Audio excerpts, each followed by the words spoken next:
Hello everyone, welcome to People's Academy. People's Academy में आपका स्वागत है. So dear students, in this video we will look at the evolution of public administration. Public administration जो कि आज एक separate academic discipline है, इसका evolution कैसे हुआ आज हम इस वीडियो में इसको समझेंगे. एंड अगर आप चैनल पर पहली बार आए हैं तो चैनल को सब्सक्राइब करें एंड वीडियो को लाइक ज़रूर करें. So let's start. So evolution of public administration. Evolution of public administration की जब हम बात करते हैं तो हम public administration as a subject की बात करते हैं, as an separate academic discipline की बात करते हैं. एंड ये लेट 19th सेंचुरी से शुरू होता है पब्लिक एडमिनिस्ट्रेशन का evolution, but as a separate academic discipline, क्योंकि एडमिनिस्ट्रेशन तो उससे पहले भी की जा रही थी, बट सब पब्लिक एडमिनिस्ट्रेशन को एक एकेडमिक डिसिप्लिन बनाना, इसको पढ़ाना, इसको पढ़ना एंड इस पे डिफरेंट रिसर्च करना, ये जो इसका एवोल्यूशन है ये लेट 19th सेंचुरी में शुरू हुआ. एंड पब्लिक एडमिनिस्ट्रेशन को एक इंडिपेंडेंट एंड सेपरेट सब्जेक्ट बनाने की शुरुआत जो है 1887 से हमें देखने को मिलती है, और सबसे बड़ा कंट्रीब्यूशन इसमें वुड्रो विल्सन का है. ठीक है.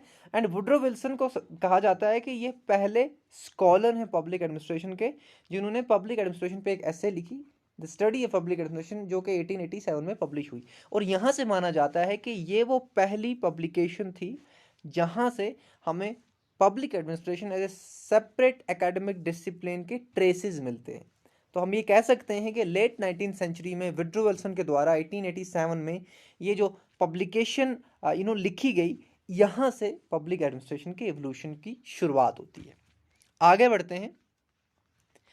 अब हमारे पास पब्लिक एडमिनिस्ट्रेशन जो है इसके एवोल्यूशन को पढ़ाने के एंड पढ़ने के एंड देखने के बहुत सारे पर्सपेक्टिव्स हैं. एक पर्सपेक्टिव हमें दिया है निकोलस हेनरी ने. निकोलस हेनरी अपनी किताब public administration and public affairs में ये बताते हैं कि देयर आर 5 सक्सेसिव पैराडाइम्स, या फिर 5 सक्सेसिव हम कह सकते हैं स्टेजेस, जिसमें हम पब्लिक एडमिनिस्ट्रेशन के इवोल्यूशन को समझते हैं. तो वो ये 5 जो यहाँ पे आप देख सकते हैं स्टेजेस बताते हैं, या फिर निकोलस हेनरी ने उन्हें पैराडाइम्स बोला है. आप पैराडाइम को स्टेज भी बोल सकते हो.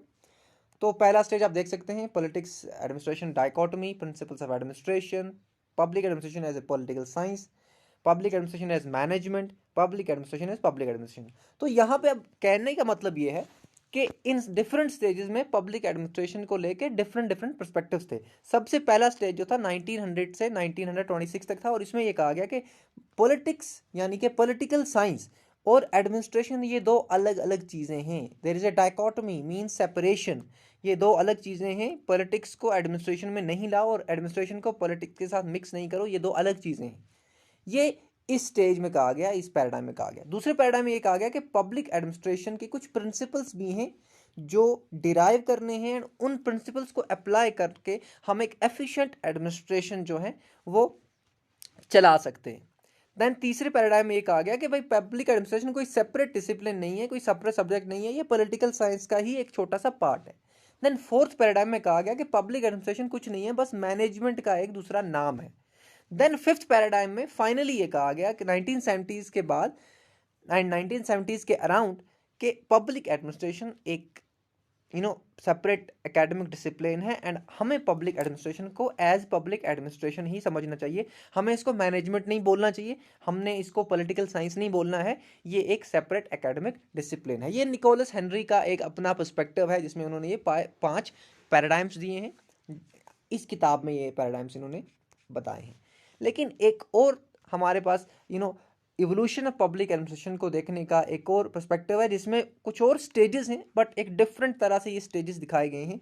मेजॉरिटी ऑफ द बुक्स में आपको यही इवोल्यूशन जो है देखने को मिलेगा पब्लिक एडमिनिस्ट्रेशन का, एंड इन स्टेजेस को हम 1 by 1 डिस्कस करेंगे इन ए डिटेल्ड मैनर. ठीक है. तो सबसे पहला स्टेज हमारे पास है पॉलिटिक्स एडमिनिस्ट्रेशन डाइकोटमी, जो कि सेम है. दूसरा भी प्रिंसिपल्स ऑफ एडमिनिस्ट्रेशन, जो कि सेम है. तीसरे और चौथे में थोड़ी सी डिफरेंसेस आपको देखने को मिलेंगी, जो कि निकोलस हेनरी से थोड़ा सा अलग है. एंड देन फिफ्थ हमारे पास फिर से politics public administration as an independent discipline, जो कि सिमिलर है निकोलस हेनरी से. तो ये सारे जो हमारे पास स्टेजेस हैं, जो कि पैराडाइम्स हैं पब्लिक एडमिनिस्ट्रेशन के एवोल्यूशन से रिलेटेड, ये हम अब डिटेल में 1 by 1 डिस्कस करेंगे. तो सबसे पहले हम देखते हैं पॉलिटिक्स एडमिनिस्ट्रेशन डाइकोटमी. सो पॉलिटिक्स एडमिनिस्ट्रेशन डाइकोटमी मैंने आपको पहले ही कहा कि ये सबसे पहला स्टेज था जब public administration as a discipline की बात होने लगी। तो बहुत सारे लोगों ने कहा कि जो पब्लिक एडमिनिस्ट्रेशन है ये पॉलिटिक्स से अलग है, एडमिनिस्ट्रेशन और पॉलिटिक्स सेम चीज़ें नहीं है। और सबसे पहले वुडरो विल्सन ने ये बात की, स्टडी ऑफ एडमिनिस्ट्रेशन इनकी किताब है, इसमें was the first to present the separation between politics and administration। इन्होंने कहा कि पॉलिटिक्स जो है ये एक अलग चीज़ है एंड एडमिनिस्ट्रेशन जो है ये एक सेपरेट फील्ड है, ये दो सेम नहीं हो सकते, तो इनमें एक सेपरेशन होना चाहिए, एक डाइकोटमी होनी चाहिए। एंड इन्होंने ये भी कहा कि it is harder to run a constitution than to frame one नहीं है, ठीक है, ऑन नहीं है। तो यहाँ पे बात ये इस तरह से कह रहे हैं कि कॉन्स्टिट्यूशन को लिखना एक अलग चीज़ है एंड एक कॉन्स्टिट्यूशन को चलाना यानी कि देश को चलाना एक अलग चीज़ है, ठीक है। तो वुडरो विल्सन का कहने का मतलब यह है कि जो पॉलिसी मेकिंग होती है, जो रूल मेकिंग होती है, ये पॉलिटिक्स का हिस्सा है, बट जो इम्प्लीमेंटेशन होती है, running the constitution means implementation of a constitution, तो ये एडमिनिस्ट्रेशन है, ये आप याद रखेंगे। तो सबसे पहले पर्सन जिन्होंने पॉलिटिक्स और एडमिनिस्ट्रेशन की डाइकोटमी की बात की was Woodrow Wilson. And then इसके बाद हमारे पास एक और एडमिनिस्ट्रेटिव थिंकर है जिनको फ्रैंक जे गुडनो कहा जाता है। उन्होंने एक किताब लिखी पॉलिटिक्स एंड एडमिनिस्ट्रेशन 1900 में। एंड उन्होंने ये कहा कि पॉलिटिक्स एंड एडमिनिस्ट्रेशन दो सेपरेट डिसिप्लिन हैं, और ये कहते हैं कि politics deals with policy making, politics जो है ये पॉलिसी मेकिंग से डील करता है and administration is execution of these policies. तो यहाँ पे कहने का ये मतलब है कि जो पॉलिटिक्स है, पॉलिटिक्स की जो फील्ड है, इसमें पॉलिसीज़ बनाई जाती हैं, एंड एडमिनिस्ट्रेशन की जो फील्ड है इसमें इन पॉलिसीज़ को एग्जीक्यूट किया जाता है, यानी कि इम्प्लीमेंट किया जाता है। इम्प्लीमेंटेशन जो होती है ये एडमिनिस्ट्रेशन का पार्ट है एंड पॉलिसी मेकिंग जो है ये पॉलिटिक्स का पार्ट है। इसीलिए फ्रैंक जे गुडनो को कहा जाता है father of American public administration, ये आप याद रखेंगे। आगे चलते हैं। फिलहाल हम पॉलिटिक्स एंड एडमिनिस्ट्रेशन की डाइकोटमी वाले स्टेज की बात कर रहे हैं जो कि फेज 1 है। इसमें ही एक और हमारे पास एडमिनिस्ट्रेटिव थिंकर है जिनको एल.डी. वाइट कहा जाता है। इनकी एक और किताब है introduction to the study of public administration, और इस किताब को समझा जाता है first book of public administration. हालांकि 1887 में वुडरो विल्सन ने भी एक पब्लिकेशन लिखी, but that was not a full fledged book. But LD. White यहाँ पे जो है इन्होंने 1926 में ये किताब लिखी introduction to study of public administration, और इस किताब को समझा जाता है the first book of public administration. और इसमें एक कोट है इनका, politics should not intrude on administration. और यहाँ पे एल.डी. वाइट कहने की कोशिश कर रहे हैं कि जो पॉलिटिक्स है, जो पॉलिटिकल अफेयर्स हैं, वो एडमिनिस्ट्रेशन में इंटरफेयर नहीं कर सकते। एडमिनिस्ट्रेशन एक अलग चीज़ है, पॉलिटिक्स एक अलग चीज़ है। इस तरह से हमें इन दो को सेपरेट रखना चाहिए। Public administration is capable of A value free science in its own right and the mission of administration is economy and efficiency. और एडमिनिस्ट्रेशन का जो सबसे बड़ा ऑब्जेक्टिव है वो ये है इकोनॉमी को efficient banana. Economy and efficiency means ये है कि कोई भी एक एडमिनिस्ट्रेशन जो है कंट्री की वो एक एफिशिएंट एडमिनिस्ट्रेशन होनी चाहिए, और उस एफिशिएंट एडमिनिस्ट्रेशन की वजह से जो इकोनॉमी है वो कंट्री की इंप्रूव करेगी। लेकिन पॉलिटिक्स जो है, पॉलिटिक्स एक डिफरेंट डिसिप्लिन है। पॉलिटिक्स जो है ये पॉलिसी मेकिंग के साथ डील करता है। आगे बढ़ते हैं और एल.डी. वाइट ये कहते हैं कि जो ये पॉलिटिक्स और एडमिनिस्ट्रेशन की डाइकोटमी है इसको हमें स्ट्रॉन्ग करना चाहिए, एंड पॉलिटिक्स को एडमिनिस्ट्रेशन के साथ हमें मिक्स नहीं करना चाहिए। Accordingly whatever public administration scrutinized in the executive branch was regarded as factual and scientific, while the study of public policy making and related matter was left to the political scientists। तो finally ये opinion बनाया गया कि जो भी executive decisions हैं, जो भी फैक्चुअल एंड साइंटिफिक डिसीजंस हैं, ये सारे जो होंगे ये एडमिनिस्ट्रेशन का पार्ट होंगे, एंड जो भी पॉलिसी मेकिंग वाली चीज़ें हैं और पॉलिसी मेकिंग से रिलेटेड जो भी मैटर्स हैं ये पॉलिटिकल साइंटिस्ट्स यानी कि पॉलिटिक्स का पार्ट है। तो आई होप आपको ये समझ आ रहा होगा कि पॉलिटिक्स और एडमिनिस्ट्रेशन डाइकोटमी का क्या मतलब है। कहने का ये मतलब है इन नटशेल कि पॉलिटिक्स और एडमिनिस्ट्रेशन दो डिफरेंट फील्ड्स हैं और इनको अलग अलग रखना चाहिए। Thus, because of these emphasis on the science and facts in the public administration, a foundation was laid for the later discovery of the certain scientific principles of the administration। तो आगे बढ़ते हैं, इस लाइन को हम आगे समझेंगे। तो अभी तक हमने यही देखा कि एल.डी. वाइट हो या फिर हमारे पास वुडरो विल्सन हो या फिर फ्रैंक जे गुडनो हो, इन सब ने यही कहा कि पॉलिटिक्स एंड एडमिनिस्ट्रेशन दो अलग अलग फील्ड्स हैं। देन हमारे पास आता है second stage, phase 2 the principles of administration. अब इसमें जो एडमिनिस्ट्रेटिव थिंकर्स थे उन्होंने ये कहा कि पब्लिक एडमिनिस्ट्रेशन जो एक सेपरेट एक्टिविटी है और ये एक साइंटिफिक एक्टिविटी है, इसलिए इसमें कुछ प्रिंसिपल्स यूज होते हैं, इसीलिए इस स्टेज को कहा गया principles of administration. During this phase scholars believe that public administration is a separate discipline, is a separate activity with its own well marked field and principles। और पब्लिक एडमिनिस्ट्रेशन के अपने प्रिंसिपल्स हैं। W.F. विल्फ ये एक administrative thinker हैं और इन्होंने ये किताब लिखी है principles of public administration. And इन्होंने इस किताब में कहा कि in administration there are certain fundamental principles of general application analogous to those characterized by characterizing any science. तो इसमें ये इस किताब में ये कहने की कोशिश कर रहे हैं प्रिंसिपल्स ऑफ पब्लिक एडमिनिस्ट्रेशन में विल्फ भाई ने ये कहा कि पब्लिक एडमिनिस्ट्रेशन जो है इसमें कुछ फंडामेंटल प्रिंसिपल्स हैं जो कि हर एक एडमिनिस्ट्रेटिव फील्ड में यूज होते हैं और ये प्रिंसिपल्स जो हैं ये साइंटिफिक प्रिंसिपल्स हैं और अगर इन प्रिंसिपल्स को हम एडमिनिस्ट्रेशन में यूज करेंगे अप्लाई करेंगे तो हमारी एडमिनिस्ट्रेशन जो होगी उसमें एफिशिएंसी आ जाएगी। ठीक है, तो ये पब्लिक एडमिनिस्ट्रेशन को साइंटिफिक प्रिंसिपल्स से जोड़ रहे हैं इस वाले स्टेज के जितने भी एडमिनिस्ट्रेटिव थिंकर्स हैं।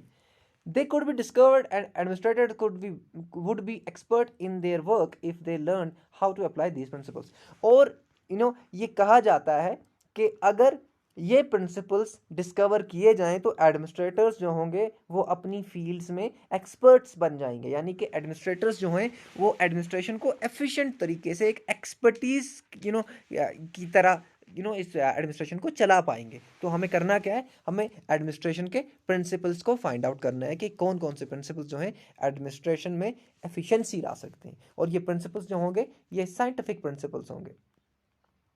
ये हमारे पास दूसरे स्टेज में कहा गया कि पब्लिक एडमिनिस्ट्रेशन जो है ये प्रिंसिपल्स पे काम करती है, इसके कुछ साइंटिफिक प्रिंसिपल्स हैं। आगे बढ़ते हैं, और भी कुछ एडमिनिस्ट्रेटिव थिंकर्स हैं जो इसी बात को इसी बात पे एग्री करते हैं प्रिंसिपल्स ऑफ पब्लिक एडमिनिस्ट्रेशन में। उसमें हमारे पास है MP फॉलेट, इनकी किताब है क्रिएटिव एक्सपीरियंस। इसी तरह से हेनरी फेयोल, इनकी किताब है industrial and general management. And then James Mooney and Reiley, इनके एक और किताब है principles of organization. All of which delineated varying number of overarching administrative principles. और इन सब ने एडमिनिस्ट्रेटिव प्रिंसिपल्स की बात की है कि एडमिनिस्ट्रेटिव प्रिंसिपल्स जरूरी है एडमिनिस्ट्रेशन में सो दैट इस एडमिनिस्ट्रेशन में एफिशिएंसी आएगी। और एक और चीज हमारे पास यहाँ पे है, the landmark study in the field which enhanced the prestige of the discipline was the publication of Luther Gulick and Lyndall Urwick papers on the science of administration. और सबसे इंपॉर्टेंट कंट्रीब्यूशन जो है प्रिंसिपल्स ऑफ एडमिनिस्ट्रेशन को लेके वो हमारे पास Luther गुलिक और Lindell Ovik इन दो के द्वारा एक पेपर सबमिट किया गया, पब्लिश किया गया, जिसका नाम था papers on the science of administration.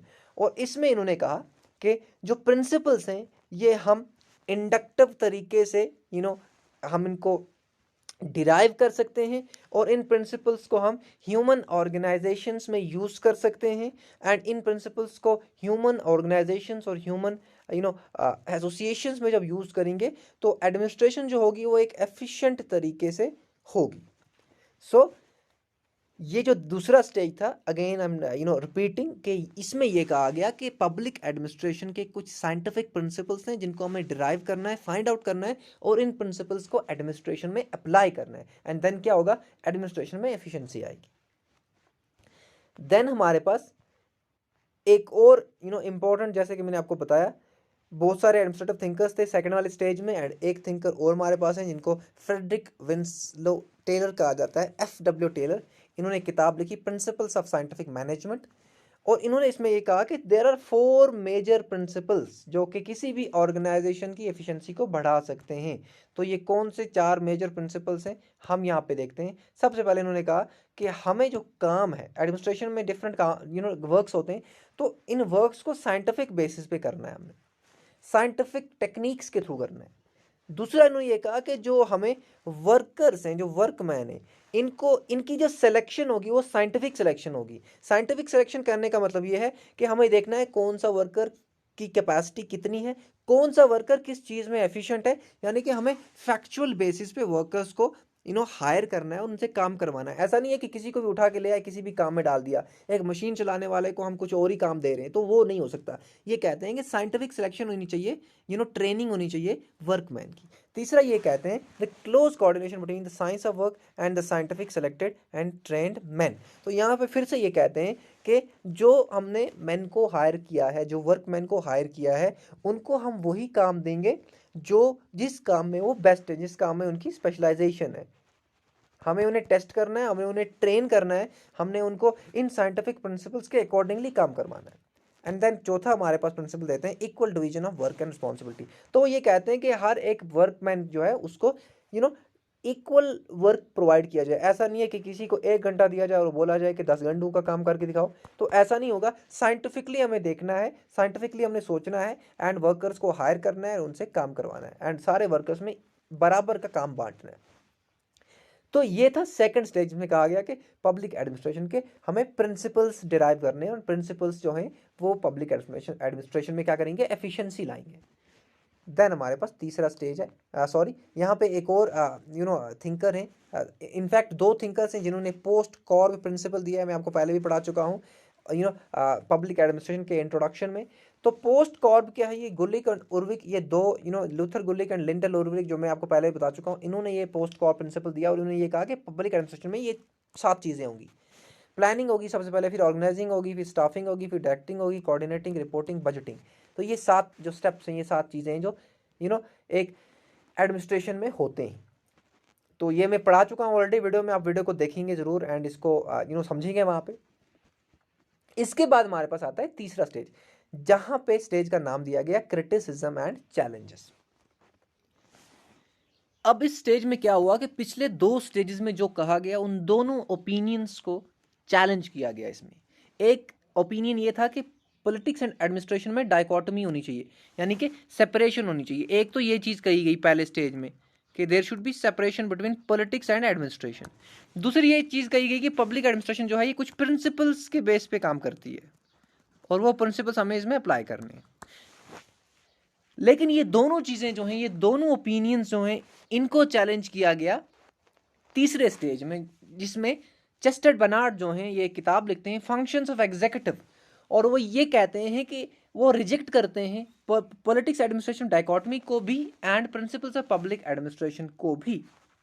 और ये कहते हैं कि जो प्रिंसिपल्स ऑफ पब्लिक एडमिनिस्ट्रेशन है इनमें कोई साइंटिफिक वैलिडिटी नहीं है अकॉर्डिंग टू चेस्टर बर्नार्ड। तो इसलिए हम जो प्रिंसिपल्स ऑफ एडमिनिस्ट्रेशन है वो हर जगह की एक ही तरह के प्रिंसिपल्स अप्लाई नहीं हो सकते। तो इन दोनों ओपिनियंस को रिजेक्ट किया जाता है तीसरे स्टेज में, इसलिए इसमें नाम दिया गया क्रिटिसिज्म एंड चैलेंजेस, जो कि 1937 से 50 तक। अब यहाँ पे ये स्टेज का मतलब क्या है, पहले मैं आपको ये भी बता दूं, कंफ्यूजन नहीं होनी चाहिए। देखिए 1937 से 1950 तक स्टेज का नाम है चैलेंजेस एंड क्रिटिसिज्म। इसका मतलब यह है कि इस पूरे स्टेज में ये जितने भी साल यहाँ पे दिए हुए हैं 20 साल, इन 20 सालों में जितने भी एडमिनिस्ट्रेटिव थिंकर्स थे उनकी यही थिंकिंग थी कि ना तो पॉलिटिक्स और एडमिनिस्ट्रेशन अलग अलग चीज़ें हैं और ना ही पब्लिक एडमिनिस्ट्रेशन के कोई डेफिनेट प्रिंसिपल्स हैं। तो यानी कि 20 साल जो हैं, ये 20 साल का जो पीरियड है, जो ये फेज़ है, इस फेज़ में majority of the administrative thinkers की एक ही तरह की सोच थी, इसीलिए इसको पैराडाइम कहा जाता है। पैराडाइम का मैं आपको बता दूं थोड़ा सा यहाँ पे आइडिया। पैराडाइम आप इस तरह से समझ सकते हैं कि पैराडाइम 1 साल का भी हो सकता है, ज़्यादातर पैराडाइम 100 साल का होता है, 50 साल का होता है। पैराडाइम का मीनिंग ये है कि जितने भी इंटेलेक्चुअल्स हैं वो एक 50 साल के पीरियड में एक सिमिलर तरह की सोच रखते हैं, एक सिमिलर तरह से सोचते हैं, एक सिमिलर तरह से आइडियाज़ देते हैं। तो जब भी थिंकिंग सिमिलर हो जाए, जब भी इंटेलेक्चुअल आइडियाज जो हैं वो किसी पीरियड में सिमिलर हो जाए, तो उसको पैराडाइम नाम दे दिया जाता है। I hope this is clear. तो यहाँ पे चेस्टर बर्नार्ड सबसे पहले रिजेक्ट करते हैं प्रिंसिपल्स एडमिनिस्ट्रेशन को और पॉलिटिक्स और एडमिनिस्ट्रेटिव डाइकोटमी को। इसके बाद एक और हमारे पास थिंकर हैं जो जिनका क्या नाम है मोर्स्टेन मार्क्स, फ्रिट्स मार्क्स भी कहते हैं इनको। इन्होंने किताब लिखी एलिमेंट्स ऑफ पब्लिक एडमिनिस्ट्रेशन, और इसमें ये कहा इन्होंने कि एडमिनिस्ट्रेशन पॉलिटिक्स से सेपरेट नहीं की जाती। क्यों? क्योंकि एडमिनिस्ट्रेशन जो है इसका नेचर जो है वो पॉलिटिकल नेचर है। Administration has political nature, so we can not separate administration from politics. Then Administration is not only concerned with implementation of political policy decisions but also plays an important role in formulation. तो ये अब ये भी ये कहते हैं कि administration का सिर्फ ये मतलब नहीं है कि पॉलिटिकल डिसीजंस को इम्प्लीमेंट करना, लेकिन एडमिनिस्ट्रेशन जो है वो इन प्रिंसिपल्स को बनाने में भी रोल प्ले करती है। तो इसलिए हम पॉलिटिक्स और एडमिनिस्ट्रेशन को सेपरेट नहीं कर सकते। ये इस तीसरे स्टेज में ये इंटेलेक्चुअल थिंकिंग जो है डेवलप होने लगी। देन एक और चैलेंज यहाँ पे आया, वो ये आया कि भाई जो ये एडमिनिस्ट्रेटिव प्रिंसिपल्स की बात की जा रही है, जो कि सेकंड स्टेज में बोला जा रहा था, ये जो प्रिंसिपल्स हैं इसी तरह की कोई चीज़ होती ही नहीं है एडमिनिस्ट्रेशन में। जो प्रिंसिपल्स की बात की जा रही है इस तरह का कुछ भी नहीं होता है प्रिंसिपल्स में, एडमिनिस्ट्रेशन में। और एक और हमारे पास इंपॉर्टेंट यहाँ पे थिंकर, इनका नाम है हर्बर्ट साइमन। आप याद रखना, ये थिंकर्स के जो मैं नाम आपको बता रहा हूँ ये आप ज़रूर याद रखना, आपका आंसर अच्छा हो जाएगा। अगर आप किसी पर्टिकुलर एग्जाम की प्रिपरेशन कर रहे हैं जिसमें UGC नेट आता है या फिर आपका MA पॉलिटिकल साइंस का एग्जाम आता है या फिर MA पब्लिक एडमिनिस्ट्रेशन का एग्जाम आता है, तो ये बहुत ज़्यादा इंपॉर्टेंट नाम है और ये बहुत इंपॉर्टेंट नोट्स हैं जो आपको टेलीग्राम चैनल पीपल्स अकेडमी में मिल जाएंगे। तो यहाँ पे हर्बर्ट साइमन ये कहते हैं कि जितने भी प्रिंसिपल्स हैं एडमिनिस्ट्रेशन में उनका एक अपना काउंटर प्रिंसिपल भी है। तो इस वजह से हम ये नहीं कह सकते कि यहाँ पे कोई जनरल प्रिंसिपल्स जो हैं वो एडमिनिस्ट्रेशन में यूज़ किए जाते हैं। हर प्रिंसिपल का एक काउंटर प्रिंसिपल भी मिल जाता है। तो इसलिए प्रिंसिपल्स जो हैं ये कोई हार्ड एंड फास्ट रूल नहीं है कि पब्लिक एडमिनिस्ट्रेशन में हर जगह साइंटिफिक प्रिंसिपल्स यूज होते हैं। Then he advocated the behavioral approach to public administration to make it more scientific discipline. He focused upon decision making as the alternative to these principles approach. अब यहाँ पे Herbert Simon एक alternative approach भी देते हैं। अगर वो principles को रिजेक्ट कर रहे हैं तो वो कहते क्या है कि पब्लिक एडमिनिस्ट्रेशन में बिहेवियरल अप्रोच होना चाहिए। बिहेवियरल अप्रोच का मीनिंग ये है कि पब्लिक एडमिनिस्ट्रेशन में there are people, there are humans. ये हमें पता है कि there are humans in public administration, administration संभालने वाले लोग ही हैं। अब उन ह्यूमंस का बिहेवियर कैसा है, उन ह्यूमंस का बिहेवियर कैसा है, किस पर्टिकुलर फील्ड में ह्यूमन जो हैं वर्कर्स जो हैं बेसिकली वो किस तरह से रूल वो किस तरह से बिहेव करते हैं, वो किस तरह से काम करते हैं, कौन सी ऐसी कंडीशंस हैं जिनमें वो बहुत अच्छे से काम करते हैं, कौन सी ऐसी कंडीशंस हैं जिनमें वो अच्छे से काम नहीं कर सकते। इसलिए ये सारी चीज़ें जानने के लिए हमें अप्रोच जो हमारा होना चाहिए पब्लिक एडमिनिस्ट्रेशन को लेके वो बिहेवियरल अप्रोच होना चाहिए। Behavioural approach in the sense कि जो असल में वर्कर्स काम कर रहे हैं उनके बिहेवियर को हमें स्टडी करना है एंड हमें ये देखना है कि किस तरह से डिसीजंस लिए जाते हैं पब्लिक एडमिनिस्ट्रेशन में। और हर्बर्ट साइमन ये कहते हैं कि हमें इन प्रिंसिपल्स वाले अप्रोच को रिजेक्ट करना चाहिए और हमारा अप्रोच क्या होना चाहिए, behavioural approach. Then Herbert Simon एक आर्टिकल भी लिखते हैं, इसका नाम है प्रोवर्ब्स ऑफ एडमिनिस्ट्रेशन। अब publish and publication administrative review, तो ये वो जर्नल है जहाँ पे ये पब्लिश हुए थे, ये नाम है पब्लिकेशन का, आर्टिकल का। और इसमें यही कहते हैं कि principles are proverbs, principles are just proverbs, ये इनका कोट है, प्रिंसिपल्स आर जस्ट प्रोवर्ब्स, ये कुछ भी नहीं है बस प्रोवर्ब्स हैं। और फिर इनकी एक और किताब है administrative behaviour, scientific the study of decision making administrative organisation. तो ये किताबों के नाम इसलिए यहाँ पे मैं रखे हुए हैं क्योंकि ये जो वीडियो हम बनाते हैं ये एक जनरल वीडियो होता है हर एक एग्जामिनेशन पर्सपेक्टिव से, भले ही वो डिस्क्रिप्टिव एग्जाम हो, वो आपका MCQ बेस्ड एग्जाम हो, तो इसीलिए सारी चीज़ें आपको एक जगह मिल जाती हैं, अलग से कोई वीडियो देखने की जरूरत नहीं है। इस तरह से बेटर तरीके से आई डोंट थिंक कहीं पर भी एवोल्यूशन ऑफ पब्लिक एडमिनिस्ट्रेशन को बताया गया है। तो आगे बढ़ते हैं। एंड रॉबर्ट दाhl एक और हमारे पास एडमिनिस्ट्रेटिव थिंकर्स हैं जो ये कहते हैं कि जो प्रिंसिपल्स ऑफ पब्लिक एडमिनिस्ट्रेशन हैं इनको काउंटर करना चाहिए हमें, क्योंकि इन्होंने भी प्रिंसिपल्स ऑफ एडमिनिस्ट्रेशन को रिजेक्ट किया है और ये इन प्रिंसिपल्स को काउंटर करने की बात करते हैं अपनी आर्टिकल में, जिसका नाम है the study of administration 3 problems. तो रॉबर्ट दाhl यहाँ पे ये कहते हैं कि जो पब्लिक एडमिनिस्ट्रेशन है वो तब तक पॉसिबल नहीं है जब तक उसमें कुछ नॉर्मेटिव प्रिंसिपल्स, नॉर्मेटिव वैल्यूज़ हम इंक्लूड ना करें, कि सिर्फ हमें फैक्ट्स वाले बेसिस पे ही एडमिनिस्ट्रेशन नहीं चलानी है, कुछ वैल्यूज़ भी एडमिनिस्ट्रेशन में होनी चाहिए। जैसे कि हमें अगर वर्कर्स को हायर कर रहे तो हमें वर्कर्स को कुछ टाइम के लिए रेस्ट भी देना है। रेस्ट इसलिए देना है कि रेस्ट उनका एक राइट है एंड वो ह्यूमंस हैं, वो कोई मशीन नहीं है जो एडमिनिस्ट्रेशन में काम कर रहा है। तो वो जो वर्कर है उसकी कुछ अपनी नीड्स भी हैं, तो ये सारे जो ओपिनियन रखना है ह्यूमंस को लेके ऑर्गेनाइजेशन में, इनको कहा जाता है नॉर्मेटिव वैल्यूज। ठीक है, ह्यूमन राइट्स को भी हमें ख्याल में रखना है जब हम वर्कर से काम करवा रहे हैं। तो रॉबर्ट डॉल का ये कहना था कि साइंटिफिक प्रिंसिपल्स ही काफ़ी नहीं है, हमें नॉर्मेटिव वैल्यूज़ को भी एडमिनिस्ट्रेशन में इंक्लूड करना होगा। इसके बाद हमारे पास एक और है ड्वाइट वेल्डो, उन्होंने किताब लिखी द एडमिनिस्ट्रेटिव स्टेट, और इस किताब में ये कहते हैं कि he attacked the notion of unchanging principles of administration, the inconsistencies of the methodology used in determining them।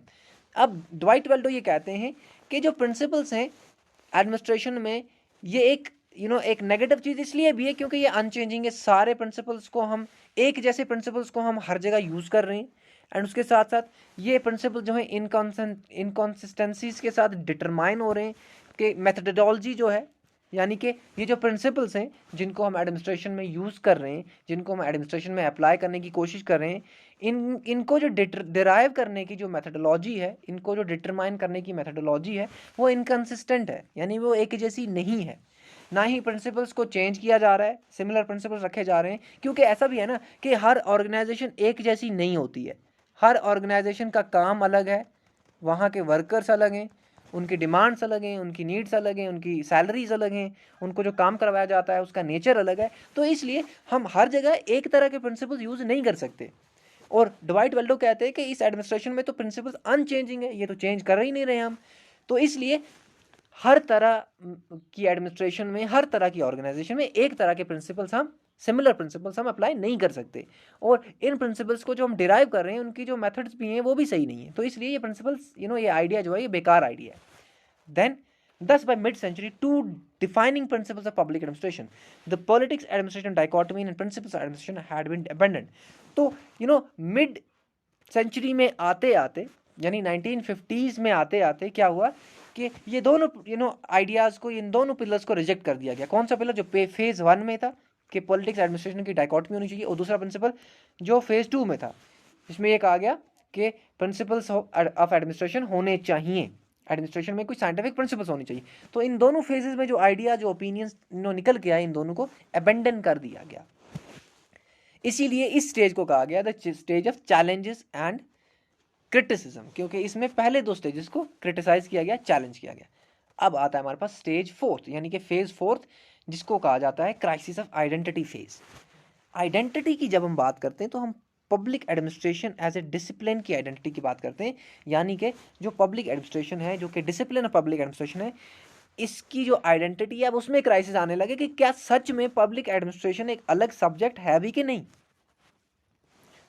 तो अब यहाँ पे क्या हुआ कि पब्लिक एडमिनिस्ट्रेशन जो एक एकेडमिक डिसिप्लिन बन रहा था, इवॉल्व हो रहा था, अब फेज 4 में आके इसके एक सेपरेट आइडेंटिटी होने पर डाउट होने लगे। अब इसमें क्राइसिस आने लगे कि क्या सच में पब्लिक एडमिनिस्ट्रेशन एक सेपरेट डिसिप्लिन है कि नहीं। और ये क्राइसिस क्यों आए? क्योंकि थर्ड स्टेज में क्या हुआ, थर्ड स्टेज में फेज 1 के आइडिया को और फेज 2 के आइडिया को रिजेक्ट कर दिया गया, क्योंकि हम जब पॉलिटिक्स और एडमिनिस्ट्रेशन की डाइकोटमी को मान ही नहीं रहे हैं, इट मीन्स हम पॉलिटिक्स और एडमिनिस्ट्रेशन को अलग नहीं समझ रहे हैं। ये पहला कारण बन गया, पहला रीजन बन गया क्राइसिस का। दूसरा रीजन ये बन गया कि हम प्रिंसिपल्स को भी रिजेक्ट कर रहे हैं। अब जब इन दोनों चीज़ों को हम रिजेक्ट कर रहे हैं, और ये दोनों चीज़ें ऐसी थी जो पब्लिक एडमिनिस्ट्रेशन को एक सेपरेट डिसिप्लिन दिखा रहे थे कहीं ना कहीं, तो अब क्राइसिस आ गए पब्लिक एडमिनिस्ट्रेशन की आइडेंटिटी को लेके। तो अब क्या हो गया, अब जो एडमिनिस्ट्रेटिव स्कॉलर्स थे वो ये करने लगे कि वो अब पब्लिक एडमिनिस्ट्रेशन की लिंक पॉलिटिकल साइंस से फिर से जोड़ने लगे, एंड वो अब पब्लिक एडमिनिस्ट्रेशन को कहीं कहीं मैनेजमेंट भी बोलने लगे, मैनेजमेंट के साथ भी जोड़ने लगे। और कहीं कहीं ऐसा हुआ कि पब्लिक एडमिनिस्ट्रेशन में जब पब्लिक एडमिनिस्ट्रेशन की बात की गई तो इसको कहा गया कि ये पॉलिटिकल साइंस का एक सिनोनियम है, यानी कि एक दूसरा नाम है पॉलिटिकल साइंस का, ये कोई अलग डिसिप्लिन नहीं है। या फिर इसको ये कहा गया as an area of interest, यानी कि पॉलिटिकल साइंस में एक ये सब एरिया ऑफ इंटरेस्ट है, बस ये कोई सेपरेट डिसिप्लिन नहीं है। ये 1950s के बाद ये वाली थिंकिंग जो है फेज 4 में शुरू होने लगी। एंड देन जॉन गॉस, इन्होंने किताब, एक आर्टिकल लिखा trends in the theory of public administration 1950 में, और इन्होंने ये कहा, ये कोट है इनका, ए theory of public administration means in over time A theory of politics also. तो यानी कि पॉलिटिक्स की थ्योरी और एडमिनिस्ट्रेशन की थ्योरी ये दोनों सिमिलर हैं। तो पब्लिक एडमिनिस्ट्रेशन कोई अलग से सेपरेट एकेडमिक डिसिप्लिन नहीं है, ठीक है। इस तरह से आइडेंटिटी क्राइसिस होने लगे अब public administration as a separate discipline में। आगे बढ़ते हैं। अब एडमिनिस्ट्रेटिव थियरिस्ट ने क्या कहा? एडमिनिस्ट्रेटिव थियरिस्ट ने ये कहा कि पब्लिक एडमिनिस्ट्रेशन और पॉलिटिक्स में एक रिलेशनशिप है, ये अलग चीज़ें नहीं है। Robert doll and Dwight Waldo ये कहते हैं कि पब्लिक एडमिनिस्ट्रेशन में क्या है, कल्चरल फैक्टर्स बहुत इंपॉर्टेंट रोल प्ले करते हैं। अब कल्चरल फैक्टर्स का यहाँ पे ये मानना है कि हर एक ज्योग्राफिकल एरिया की एडमिनिस्ट्रेशन जो है वो अलग अलग होगी, क्योंकि वहाँ के हर एक ज्योग्राफिकल एरिया के कल्चरल फैक्टर्स अलग अलग हैं।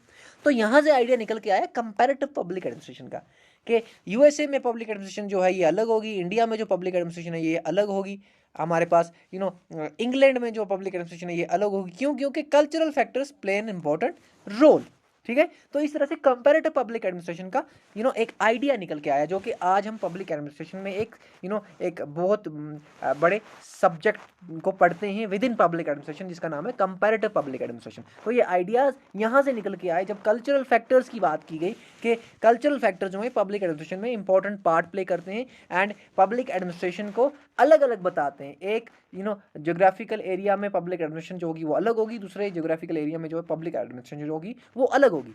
तो यहाँ से कंपैरेटिव पब्लिक एडमिनिस्ट्रेशन का आइडिया निकल के आया। Scholars of the public administration began to search for an alternative and they found the same in the management which sometimes is called administrative science. अब स्कॉलर्स जो थे पब्लिक एडमिनिस्ट्रेशन के, वो public administration को management के साथ जोड़ने लगे और एक नया नाम निकल गया जिसको कहा गया एडमिनिस्ट्रेटिव साइंस, कि अब जो है एडमिनिस्ट्रेशन को मैनेजमेंट के साथ जोड़ा जा रहा है, लिंक किया जा रहा है, एंड अब एक नया नाम निकल के आ रहा है जिसको एडमिनिस्ट्रेटिव साइंस कहा जा रहा है। They argued that organization theory was or should be the overarching focus of the public administration. और ये कहा जाने लगा कि पब्लिक एडमिनिस्ट्रेशन में सबसे इंपॉर्टेंट चीज जो है ये ऑर्गेनाइजेशन है। पब्लिक एडमिनिस्ट्रेशन में ऑर्गेनाइजेशन सबसे इंपॉर्टेंट कंपोनेंट है। आगे बढ़ते हैं। A number of developments led to the selection of management with an emphasis on organization theory as the paradigm of public administration। और अब ये बताया जाने लगा कि जो पब्लिक एडमिनिस्ट्रेशन है इसमें जो ऑर्गेनाइजेशन थ्योरी है वो पब्लिक एडमिनिस्ट्रेशन का सबसे इंपॉर्टेंट पैराडाइम है, सबसे इंपॉर्टेंट कंपोनेंट है। Further such works as James G March, Herbert Simon, इन दोनों ने मिलकर ये किताब लिखी ऑर्गेनाइजेशन। फिर एक और है रॉबर्ट साइट एंड मार्श, इन्होंने किताब लिखी है बिहेवियरल थ्योरी ऑफ फर्म। फिर एक और है Marsh handbook of administration and James G Thomson, इन्होंने लिखा ऑर्गेनाइजेशन इन एक्शन। ये किताबों के नाम अगर आप यूजीसी नेट जो है उसकी तैयारी कर रहे हैं या फिर आप एमए पॉलिटिकल साइंस की तैयारी कर रहे हैं तो आप ये नाम फिर ज़्यादा अच्छे से याद रखेंगे तो आपको एमसीक्यूज क्रैक करने में आसानी होगी। अदरवाइज आप डिस्क्रिप्टिव आंसर लिख रहे हैं तो आप कुछ नाम भूल भी जाएंगे तो डजंट मैटर, बट कुछ इंपॉर्टेंट नाम आप जरूर याद रखेंगे। Gave solid theoretical reasons for choosing management as the paradigm of public administration. तो जैसा कि मैंने बताया कि अब कुछ डेवलपमेंट्स होने लगी और उसमें ये कहा जाने लगा कि मैनेजमेंट जो है और मैनेजमेंट में जो ऑर्गेनाइजेशन थ्योरी है ये पब्लिक एडमिनिस्ट्रेशन का सबसे इंपॉर्टेंट कंपोनेंट है, सबसे इंपॉर्टेंट पैराडाइम है।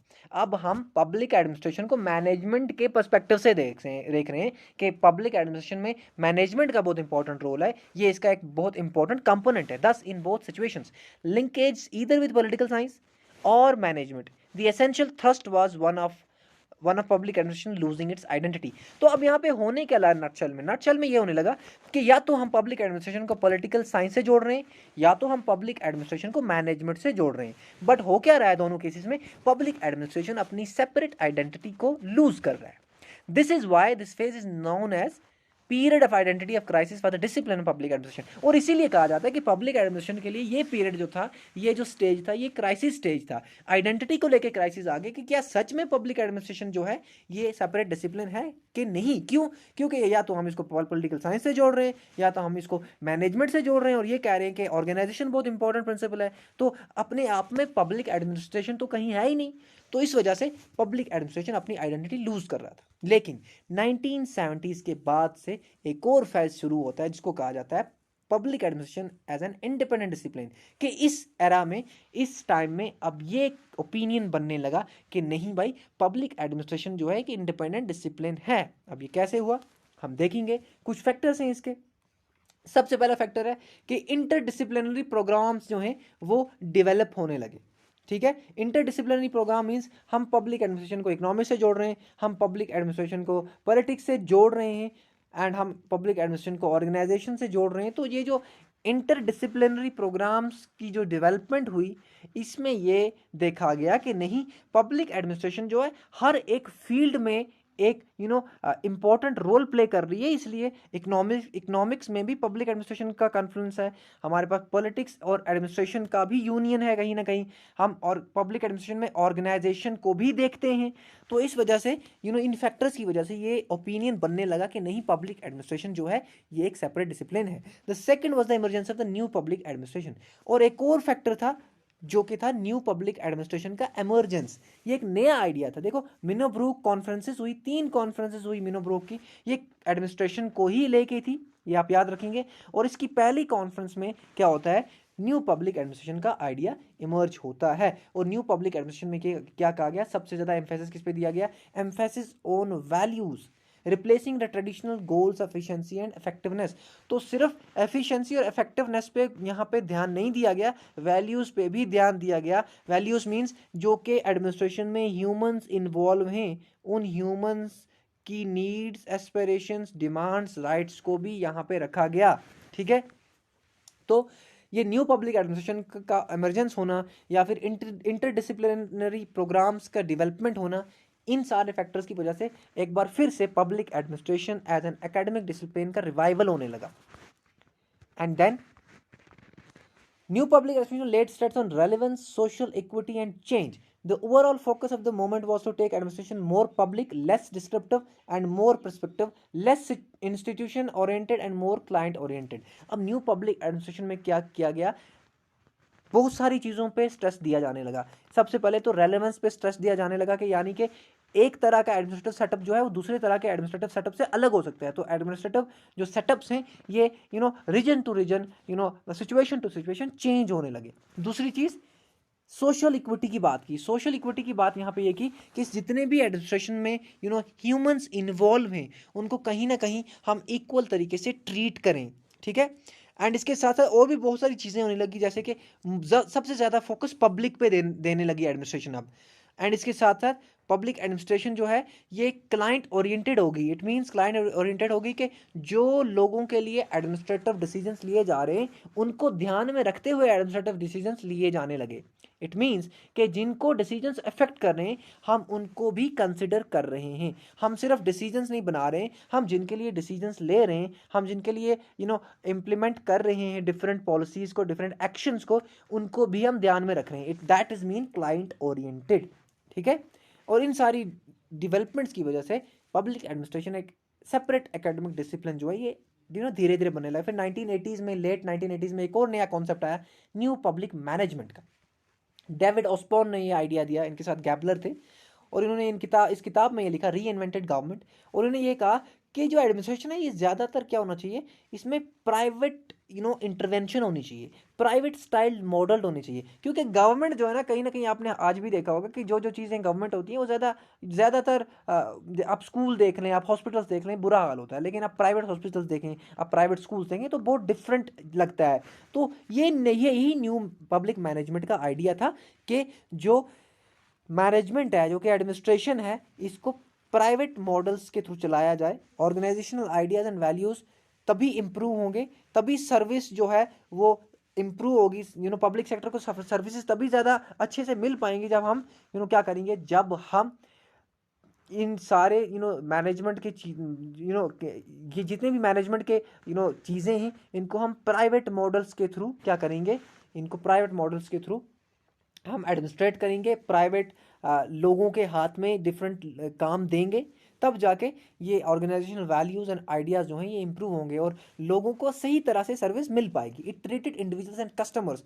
और इन्होंने ये कहा, न्यू पब्लिक मैनेजमेंट वाले आइडिया वालों ने, जितने भी ये एडमिनिस्ट्रेटिव थिंकर्स थे जो कि न्यू पब्लिक मैनेजमेंट के आइडिया को सपोर्ट करे, तो उन्होंने ये कहा कि जो हमारे पास कस्टमर्स हैं, जो कि हमारे पास लोग हैं, वो सिटीजन्स नहीं हैं, उनको सिटीजन से ज़्यादा आप कस्टमर्स की तरह ट्रीट क्यों, क्योंकि आपने देखा होगा प्राइवेट कंपनीज होती हैं, उसमें कस्टमर की कितनी वैल्यू होती है। प्राइवेट बैंक्स होते हैं, कस्टमर ही सब कुछ होता है, माई बाप होता है। सो बेसिकली हमें अपने जितने भी पॉलिसीज़ हैं, हमारे जितने भी डिसीजंस हैं, हमारी जितनी भी सर्विसेज हैं, वो हमें अपने सिटीजन्स को एज ए कस्टमर समझ के देनी है, तब जाके हम वो एफिशिएंटली दे पाएंगे. सम critics considered inappropriate because people are viewed as economic units and not democratic participants. लेकिन बहुत सारे लोगों ने इसको इस न्यू पब्लिक मैनेजमेंट के आइडिया को क्रिटिसाइज किया, but still new public management का आइडिया बहुत एफिशिएंटली हमारे पास साबित हुआ. अभी तक आप देखते हैं कि एडमिनिस्ट्रेशन के बहुत सारे काम जो हैं प्राइवेटली भी ओन्ड हैं एंड बहुत सही से वो मैनेजमेंट हो रही है. तो ये latter part of public administration में ये आइडिया न्यू पब्लिक मैनेजमेंट का आइडिया आया, जिसमें प्राइवेट मॉडल्स के थ्रू एडमिनिस्ट्रेशन करने के लिए बताया गया. तो ये था 5th स्टेज, जिसमें पब्लिक एडमिनिस्ट्रेशन फाइनली एक सेपरेट एकेडमिक डिसिप्लिन बन गया. और आज आप देखते हैं कि आपके पास पब्लिक एडमिनिस्ट्रेशन एक सब्जेक्ट है जिसमें आप मास्टर्स करते हैं, पीएचडी करते हैं, ग्रेजुएशन में एंड 11th-12th में भी पब्लिक एडमिनिस्ट्रेशन अब एक सेपरेट डिसिप्लिन आ गया है. तो this was all about the evolution of public administration. एक बार फिर से क्विकली मैं आपको ये सारे स्टेजेस को यहाँ पे बता देता हूँ. पहले स्टेज में क्या कहा गया कि पब्लिक और एडमिनिस्ट्रेशन जो है दो डिफरेंट चीज़ें, इनको अलग अलग करना चाहिए. दूसरे स्टेज में ये कहा गया कि पब्लिक एडमिनिस्ट्रेशन के कुछ प्रिंसिपल्स हैं जिनको हमें डिराइव करना है, तब जाके एडमिनिस्ट्रेशन जो है एफिशिएंट होगी. तीसरे स्टेज में चैलेंजेस आ गए कि इन दोनों स्टेजेस को कैंसिल किया गया, चैलेंज किया गया, क्रिटिसाइज किया गया. फोर्थ स्टेज में आइडेंटिटी क्राइसिस हो गया पब्लिक एडमिनिस्ट्रेशन के डिसिप्लिन के, कि भाई ना तो इसमें पॉलिटिक्स और एडमिनिस्ट्रेशन की डाइकोटमी रखी है हमने, ना ही एडमिनिस्ट्रेशन के प्रिंसिपल्स को माना जा रहा है. तो इन नटशेल अब public administration as a academic discipline कहीं दिख ही नहीं रहा है. तो ये फोर्थ स्टेज था. फिफ्थ स्टेज में फाइनली क्या हुआ, डिफरेंट फैक्टर्स की वजह से एंड न्यू पब्लिक एडमिनिस्ट्रेशन के आइडिया की वजह से पब्लिक एडमिनिस्ट्रेशन फाइनली एक इंडिपेंडेंट डिसिप्लिन बन गया और आज है भी, और कंटिन्यू किया जा रहा है. डिफरेंट यूनिवर्सिटीज़ एंड कॉलेजेस में रिसर्च हो रही है. So this is all about the evolution of public administration. ये पब्लिक एडमिनिस्ट्रेशन का एंटायर सब्जेक्ट जो है उसमें सबसे बड़ा टॉपिक जो है यही इवोल्यूशन है. इसलिए 40 मिनट का वीडियो हो गया, अदरवाइज 25 मिनट से ज़्यादा पब्लिक एडमिनिस्ट्रेशन के किसी भी टॉपिक पे वीडियो नहीं होगा. That's all for today. Thank you so much. Have a nice day.